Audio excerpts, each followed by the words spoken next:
5 milliards d'euros de subventions sont distribués aux entreprises, soit par l'État ou par les municipalités. Difficile de s'y retrouver dans un tel maquis.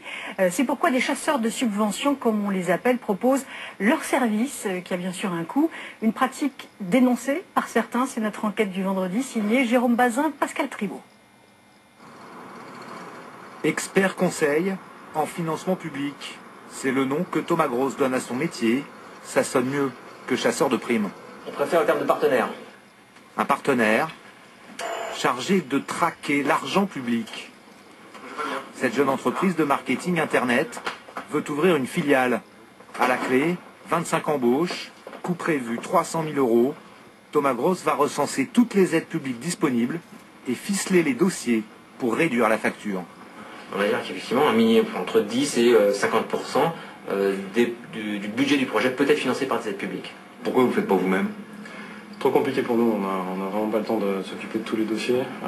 C'est un imbroglio pas possible entre les différentes subventions, différents prêts qu'on peut obtenir. Trop compliqué parce qu'il y a en France plus de 6000 dispositifs d'aide publique aux entreprises.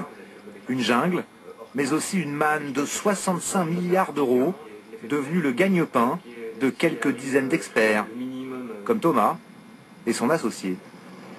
On a eu chacun une entreprise dans le domaine technologique pour lesquelles on avait obtenu certaines aides.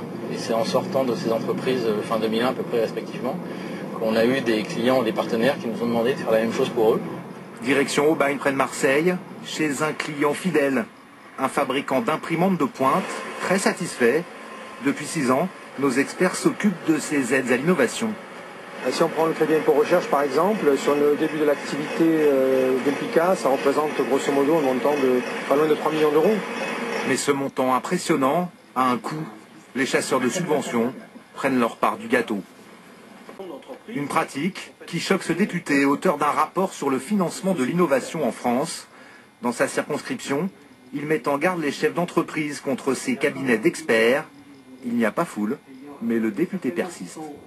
Cet argent-là, l'entreprise va le payer à cette consulting, et en fait, on va amputer la recherche d'autant.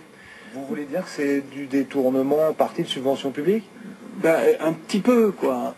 Un argument entendu en haut lieu. Le ministère des Finances prépare un code de déontologie pour les chasseurs de subventions, mais sans remettre en cause leur utilité. Cette consulting,